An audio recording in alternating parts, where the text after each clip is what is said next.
Assalamualaikum warahmatullahi wabarakatuh. Selamat sore semua. Hari ini kita akan membahas topik yang sangat penting, yaitu mengurangi kebuntuan, komunikasi yang efektif sebagai kunci sukses tim. Coba kita pikirkan, berapa banyak waktu dan tenaga yang terbuang sia-sia hanya karena kita salah paham, karena pesan yang kita kirim kurang jelas, atau karena kita tidak benar-benar mendengarkan saat rekan kerja kita bicara. Jika kalian merasakan miscommunication drama semacam itu, tenang, kalian bukan tim yang aneh. Ini adalah epidemi di dunia kerja yang modern. Banyak yang berpikir, komunikasi itu kan gampang, tinggal bicara.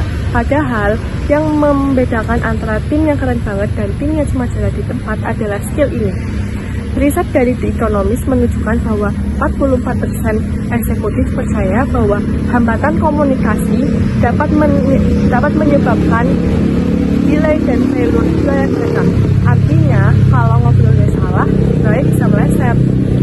Jadi hari ini kita tidak akan membahas tentang teori buku teks jadi mengantuk. Kita akan bongkar seni ngobrol yang powerful, yang akan membuat bos kita nurut, tim kita kompak, dan karir kita ngebut. Siap mengubah obrolan biasa menjadi senjata rahasia kesuksesan di kantor? Mari kita mulai.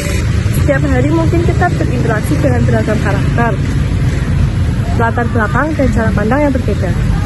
Tanpa adanya komunikasi yang baik, interaksi ini akan menimbulkan kesalahpahaman, memperhambat produktivitas, bahkan memicu konflik. Komunikasi yang efektif adalah kekuatan tersembunyi untuk menyatukan tim, memastikan kerjasama tim yang solid untuk mencapai tujuan bersama. Kita semua adalah tim yang hebat.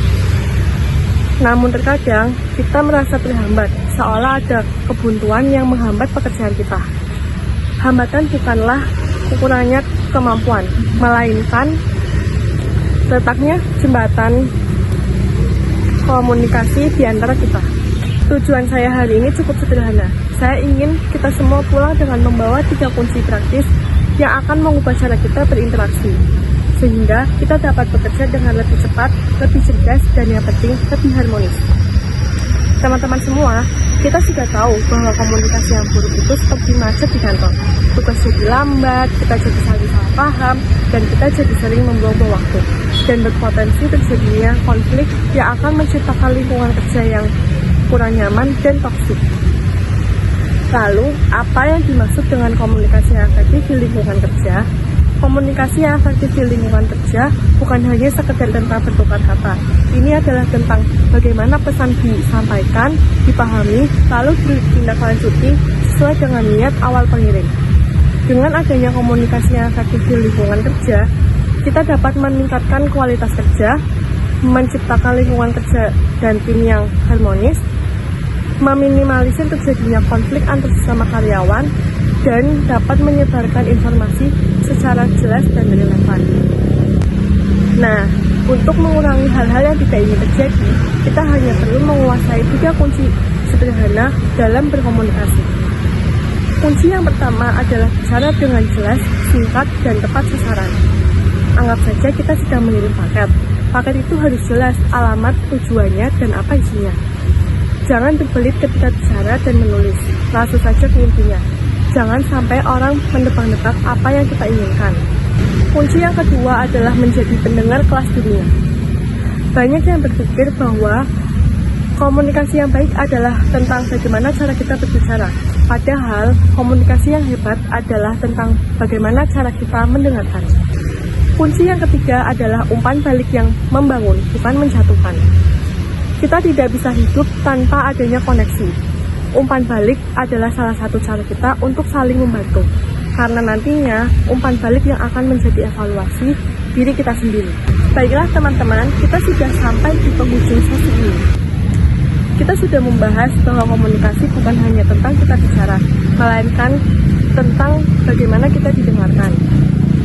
Kita juga sudah melihat data riset yang menunjukkan bahwa perubahan berkomunikasi dapat menyelamatkan waktu dan juga dapat menyelamatkan profit dan potensi tim kita.